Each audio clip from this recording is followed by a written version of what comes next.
Hey guys, what's up? So, Lucas Uson and I, Yuri Trawon, will be discussing about A Woman's Place in a Man's Life Cycle by Carol Gilligan. So, let us first start with a background about the material we are going to discuss today. A Woman's Place in a Man's Life Cycle by Carol Gilligan is the first chapter of the book In a Different Voice, Psychological Theory and Women's Development, 1982. It establishes the need to account appropriately for women's development by examining how women are socialized in school and at home. The book was written by Carol Gilligan in 1982, which was a time of resurgence in the women's movement, and she has yet to revise the book, stating that, "I have not revised in a different voice because it has become part of the process that it describes. The ongoing historical process of changing the voice of the world by bringing women's voices into the open, thus stating a new conversation."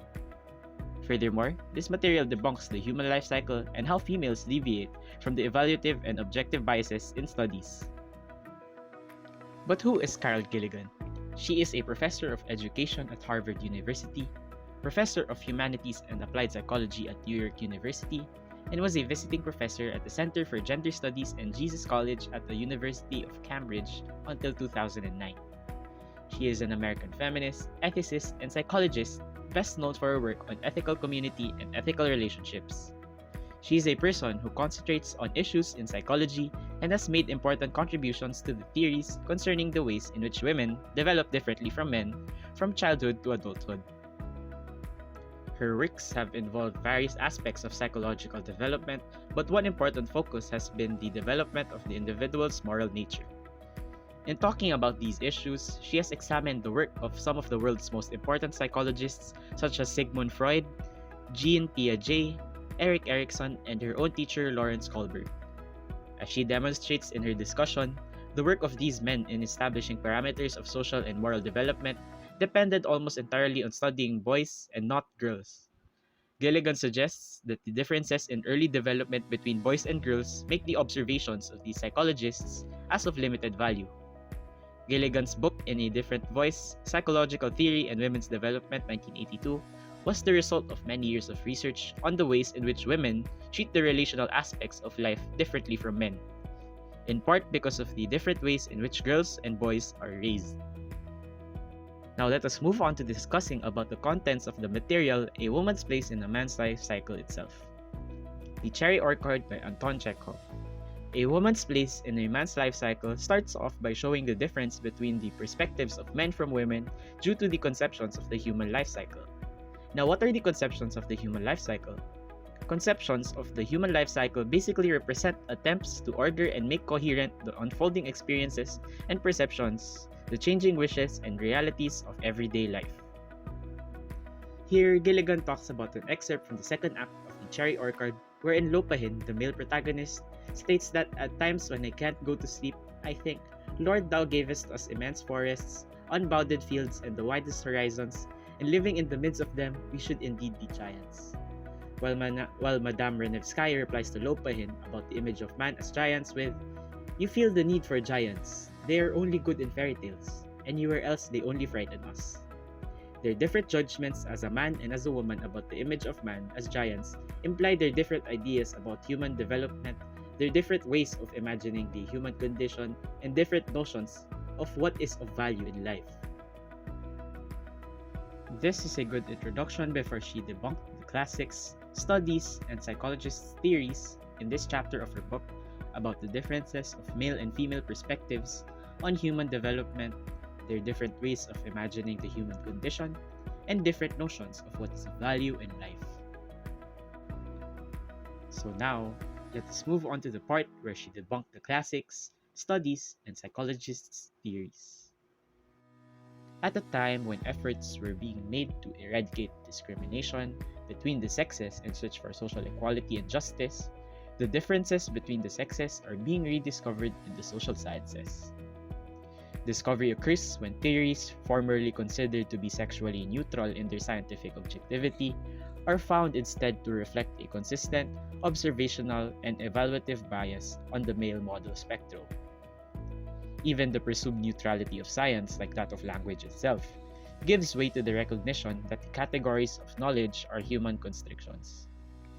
And lastly, we come to notice how accustomed we have become to seeing life through men's eyes. Carol Gilligan starts off by debunking The Elements of Style by William Strunk and E.B. White.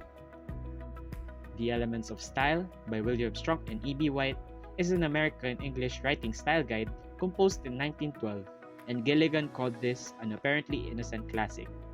Now, why did she call this an apparently innocent classic? This is because a Supreme Court ruling on the subject of sex discrimination led one teacher of English to notice that the elementary rules of English usage were being taught through examples such as, "He was an interesting talker, a man who had traveled all over the world and lived in half a dozen countries," and, "Well, Susan, this is a fine mess you are in," or less drastically, "He saw a woman accompanied by 2 children walking slowly down the road." Gilligan here points out that the teaching curriculum presents a gender bias towards males. The sentences used to teach grammar in this book provide a good example of how teaching materials can be biased. Now let us move on to the part of her debunking the psychological theorists. Gilligan states that male psychological theorists have fallen as innocently as Strunk and White into the same observational bias. And why is this? Gilligan states that the male psychologists are implicitly adopting the male life as the norm. They have tried to fashion women out of a masculine cloth.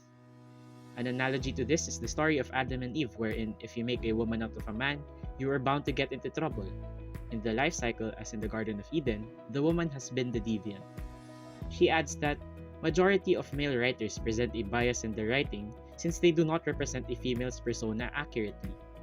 Gilligan is describing how the female voice has been largely filtered and shaped by male ideas of women, rather than being spoken by women themselves.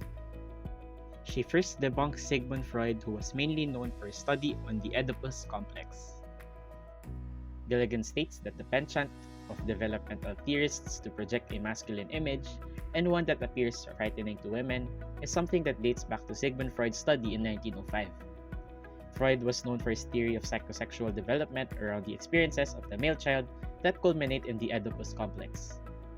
The Oedipus complex is basically a Freudian concept that describes a male child's sexual desire for the parent of the opposite sex and a sense of a rivalry with the parent of the same sex. So Freud struggled to resolve the contradictions posed for his theory by the differences in the female anatomy and different configurations of the young girl's early family relationships. And after trying to fit women into his masculine theory, he saw them as envying, calling it women's developmental failure. Freud considered women to be deprived by nature of the impetus for a clear-cut Oedipal resolution. He even called the women's superego as so inexorable, so impersonal, so independent of its emotional origins as we require it to be in men. In short, Freud thought that women's moral sense was stunted because they stayed attached to their mothers. And thus, Freud concluded that women show less sense of justice than men, women are less ready to submit to the great exigencies or demands of life, and women are more influenced in their judgments by feelings of affection or hostility. The next psychologist Gilligan tackled is Nancy Chodorow. So, Chodorow attempted to provide an account for the problem in women's development in terms of their experience of relationships. She stated that women universally are largely responsible for early childcare. Due to this, basic sex differences occur in personality development because male and female children experience this early social environment differently. As a result, feminine personality comes to define itself in relation and connection to other people more than masculine personality does. So, Chodorow's analysis was based on Robert Stoller's studies about gender identity, wherein gender identity is defined by Stoller as, with rare exception, firmly and irreversibly established for both sexes by the time a child is around 3, meaning that gender identity is permanently established by the time a child reaches the age of 3. As we normally know, the caretaker in a child's first 3 years of their life is typically female, and we should note that the formation of gender identity is different for boys and girls. Why is this? First, mothers tend to experience their daughters as more like and continuous with themselves. So girls will identify themselves as female because of this, and experience themselves as their mothers. It is basically an experience of attachment for girls. Secondly, in the case of males, mothers experience their sons as a male opposite. Boys will separate themselves from their mothers to be defined as masculine, which gives boys a more empathetic individuation, and a more defensive firming of experienced ego boundaries. Writing against the masculine bias of psychoanalytic theory, Chodorow argues that the differences between male and female egos do not mean that females have weaker egos. Empathy for females is built into their primary definition of self in a way boys do not. She also replaces Freud's negative description of female psychology with their own positive and direct account. And these are: first, girls emerge with a stronger basis for experiencing another's needs or feelings as one's own. Second, girls do not define themselves in terms of the denial of pre-Oedipal relational modes to the same extent as do boys. And third, girls come to experience themselves as less differentiated than boys, as more continuous with and related to the external object world, and as differently oriented to the inner object world as well. And lastly, Chodorow explains about relationships, particularly the issues of dependency being experienced differently by men and women. So for men, masculinity is defined by separation. Thus, men have difficulty with relationships. And on the other hand, for females, femininity is defined by attachment. Thus, females have difficulty with individuation. So in layman's terms, if they fail to separate, they fail to develop. So for the next part, Gilligan discusses about children's games. And we're first going to tackle about George Herbert Mead and Jean Piaget's contributions. So children's games are considered as the vessel of social development during a child's school years. This is because children see themselves through another's eyes, and children learn to respect rules and come to understand how rules can be made or changed.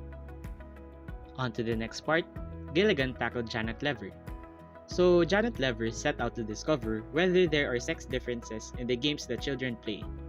So she studied 181 5th grade white middle class children aged 10 to 11 during playtime activities. So here are the results of her studies. So the results for the boys play more outdoors than the girls. The boys group up in a more age heterogeneous group. Boys play more competitive games.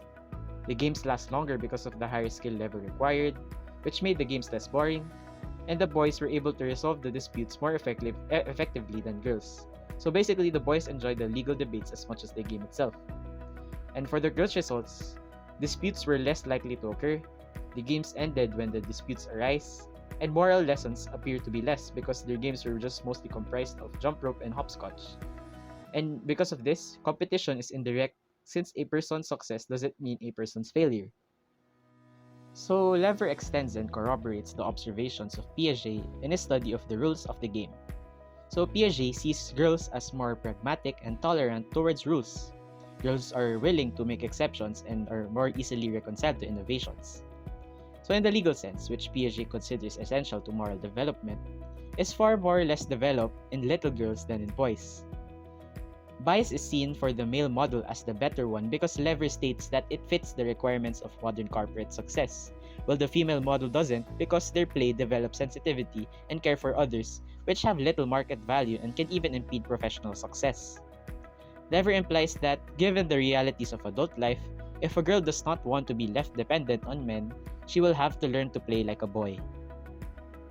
And thus, Lever concludes that for boys learn both independence and organizational skills necessary for coordinating the activities of large and diverse groups of people. And boys learn to deal with competition in a relatively forthright manner, which is to play with their enemies and to compete with their friends, all in accordance with the rules of the game. And on the other hand, for girls play tends to occur in smaller and more intimate groups. Basically, the best friend dyads or duos, and these occur in private places. And girls are more cooperative in terms of the social pattern of human relationships, and this shows that it fosters the development of empathy and sensitivity. The next part Gilligan tackles is about adolescence. So the sex difference from Chodorow's mother-child relationship, extended by Lever's sex difference in play activities of middle childhood, suggests that boys and girls arrive puberty with different interpersonal orientation and a different range of social experiences. Adolescence is considered a crucial time for separation, the period of the second individuation process. Here, female development has appeared most divergent and thus most problematic at this time. And according to Freud, puberty is something that brings about so great an accession of libido in boys, and is marked in girls by a fresh wave or repression. This gives the transformation for the difference in masculine sexuality and feminine sexuality in their adulthood. And furthermore, Freud says that puberty brings a new awareness of the wound to her narcissism and leads her to develop like a scar of inferiority. The next part Gilligan tackles in adolescence is about Erik Erikson's studies, specifically the 8 stages of psychosocial development. Erikson explains that adolescence is the time when development hinges or depends on identity.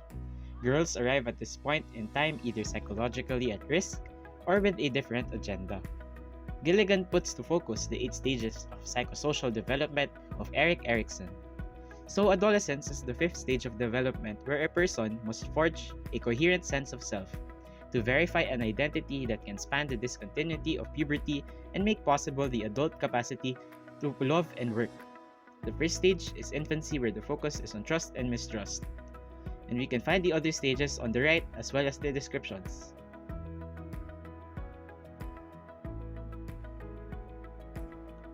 So these 8 stages talk about the male child. For the females, the sequence is quite different, but the main points are these. Identity precedes intimacy and care for men. Intimacy goes along with identity for females, for a female comes to know herself as she is known through her relationships with others. So the sex difference of male and female adolescence of Erik Erikson was explained by Bruno Bettelheim using fairy tales. So for the male adolescents, he used the fairy tale The Three Languages, wherein basically the son wins over his father after finding his identity after being cast away by his father.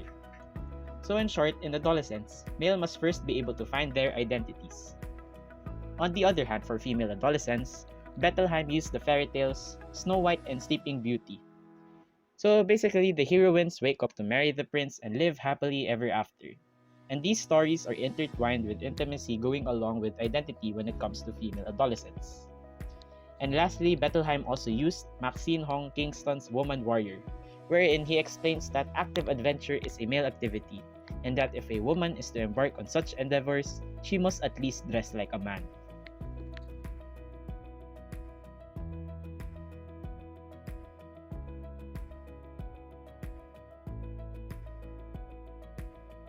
Sex roles turn out to be highly influential to human behavior and studies of human behavior.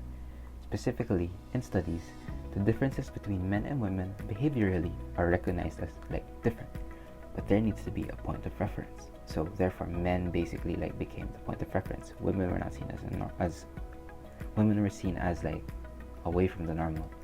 This meant for example, in a study, they'd get male participants. Therefore, everyone when they were studying was saying this is what happens to a man, this is what happens to men. So once women were taken into account or taken into the equation, they were seen as, oh, this is not normal, this is different, this is completely different from what we are used to, because men were seen as the normal.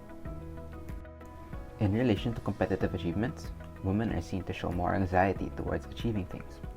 When studied, men have 2 components when dealing with achievements: hope, success, and fear, failure. But women have an added component of fear, success, because struggle development leads to women having a fear of success because of societal rejection, and basically loss of their femininity. In a sense, it's negative reactions. So basically it's saying women are scared, women have this anxiety to keep going, because when they're on top, that is when people think oh, you're not supposed to be there, you're a girl, or no, you're not supposed to be there. So society basically rejects them. So even when they're another probable reason for women's competitive anxiety is the emotional bearing and cost to being on top. Being on top, especially at the expense of others, is seen to be the leading cause for women's competitive anxiety. So in a sense, winning for them, or especially competitively, means when you win, you take that chance away from someone else. So being on top is denying someone else being at the top. So the emotional stress, the emotional bearing that they have to carry is too heavy, because it's in a sense they're dragging someone else down. to win. So like they have an anxiety of being too competitive, or like in a sense it's like they, when they're on top, they're stopping someone else from being on top, and that's heavy for them to carry, which is honestly, it's understandable, right? Success may also cause a slower growth of personal development for men. There was a documented case in where someone was succeeding in fields that they had no passion for, which was a point of concern for him. He basically said, like, if I'm doing nothing and I'm getting everything, then why do I need to do more? He wasn't able to like develop as a person, develop his character. His personal development was a lot slower because even doing nothing, not improving, he was getting a lot of success. He was saying, like, if I'm able to succeed, why do more? If it's okay if I do nothing. That's why he was very concerned. He became concerned like with his over success, diba? The previous studies of childhood playing came into play in the acknowledgement of future studies, explaining that when succeeding, men are more likely to look at whether they followed the rules or not, right? Like we said a while ago, versus when women are focused on the relationships affected by a certain action. In that sense, the man would likely feel more complete when succeeding because the main factor is whether or not the rules were followed. To add on to this, they were basically saying, like, this is better because it is more corporate in thinking whenever you're dealing with something, whether playing or in like the corporate world. What matters is if the rules were followed properly. The emotions, like when you're talking about women, they're always speaking about emotions and whether or not they were able to maintain the relationships. Men were saying, like, whenever men were studied, they were always just explaining, like, were the rules followed, were the procedures okay. That was what they were studying. So it goes back to the original study that said when playing, men always argue about, or boys always argue about the rules, whether, like, saying, like, is this legal? Was this supposed to be part of the game, or is this something that shouldn't be done or shouldn't have been done, right? Men's feelings are more prevalent, hence making women question their own feelings. Women alter their judgments to become, or to seem to become, more masculine. Women have the tendency to therefore judge themselves in both relationships maintained and their ability to care for others, because this helps them strengthen and build a sense of moral strength. So like I said, like earlier, the men are the point of reference. Women therefore are like, whenever they're being studied or whenever they think, why am I not normal? Because the normal was a man, like a study of a man or people, a men. Women, on the other hand, they had to, it was very odd to them at first. Parang, why am I not normal? What the things I'm feeling are not on record to be normal. I am different, diba? So, in that sense, whenever they judge something, whenever they feel something, they have to view it in a more masculine sense, diba? So, therefore, eventually it became to a point where they maintained that they developed in a way that their moral strength had to increase, because this was something that was different to them, diba? Woman in the life of a man. Women therefore often care for men, in the sense like they become caretakers or house help. But it is also seen that men tend to devalue the care that's given to them. This happens because of the individuation the men have grown to develop, especially away from their mothers at birth. So like when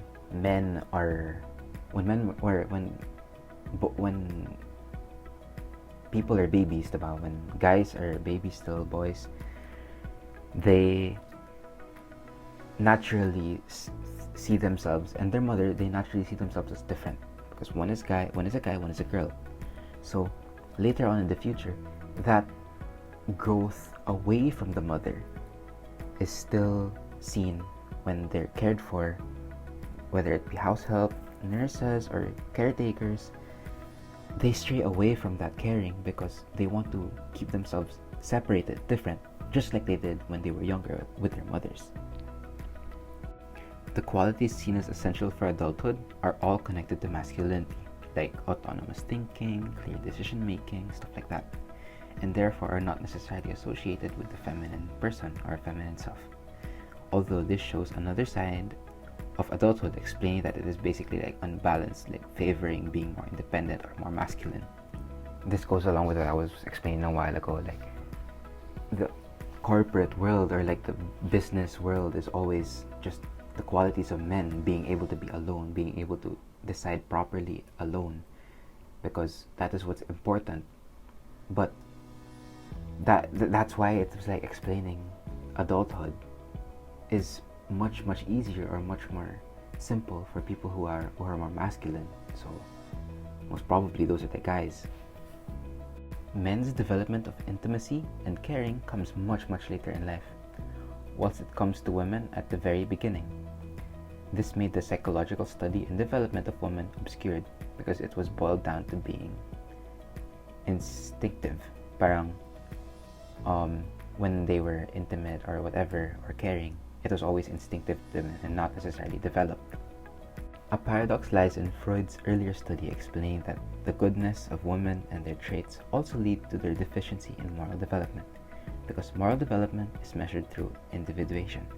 Basically, he was saying that the paradox was saying that the goodness of women, or like them considered to be good, is always something that makes them like not able to develop, because their being good is always dependent on how much they care, right? Or how much they're able to care for other people in that sense. But it is always a challenge of being yourself or finding your own person when dealing with like individuation, which is what Freud mentioned as like moral development.